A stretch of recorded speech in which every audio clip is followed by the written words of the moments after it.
मोह से मुक्ति, जब मन आसक्ति से मुक्त होता है। कुरुक्षेत्र की भूमि पर युद्ध चल रहा है। चारों ओर शंखनाद और रथों की गर्जना सुनाई दे रही है। अर्जुन अब युद्ध कर रहा है, लेकिन उसके मन में एक और प्रश्न उठता है। वो श्री कृष्ण से कहता है, हे माधव, मनुष्य को सबसे अधिक दुख किस कारण से मिलता है? श्री कृष्ण शांत स्वर में उत्तर देते हैं, अर्जुन, मनुष्य को सबसे अधिक दुख मोह और आसक्ति से मिलता है।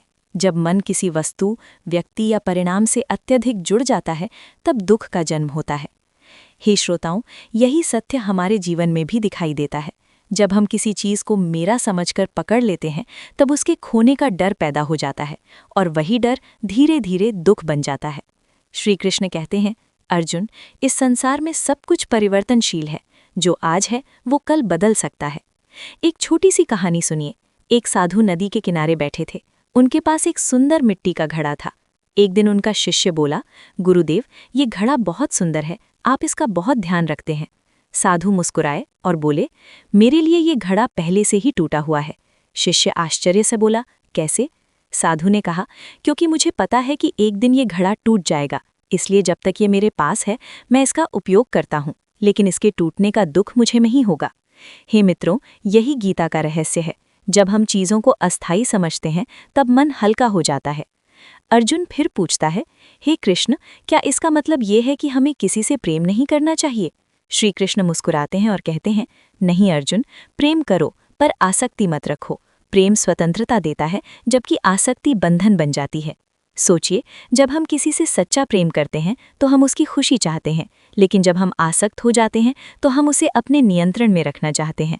यही अंतर प्रेम और मोह के बीच है। एक और कहानी सुनिए। एक व्यक्ति ने एक सुंदर पक्षी पाला था। वो पक्षी बहुत मधुर गाता था। एक दिन उस व्यक्ति ने सोचा, अगर मैं इसे पिंजरे में बंद कर दूं तो ये हमेशा मेरे पास रहेगा। उसने पक्षी को पिंजरे में बंद कर दिया। कुछ दिनों बाद पक्षी ने गाना बंद कर दिया। उसकी खुशी खत्म हो गई। तब उस व्यक्ति को समझ आया, जिसे वो प्रेम समझ रहा था वो वास्तव में मोह था। उसने पिंजरा खोल दिया, पक्षी उड़ गया, लेकिन जाते जाते फिर से मधुर स्वर में गाने लगा।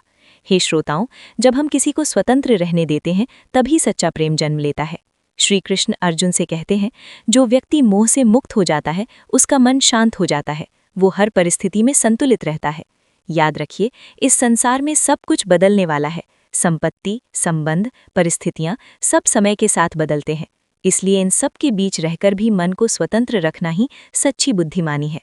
जब मन मोह से मुक्त होता है, तब जीवन हल्का और शांत हो जाता है। अगर ये गीता उपदेश आपको अच्छा लगा हो तो वीडियो को लाइक ज़रूर करें, अपने मित्रों और परिवार के साथ शेयर करें, और ऐसे ही गीता के प्रेरणादायक ज्ञान सुनने के लिए चैनल को सब्सक्राइब करना न भूलें। जय श्री कृष्ण।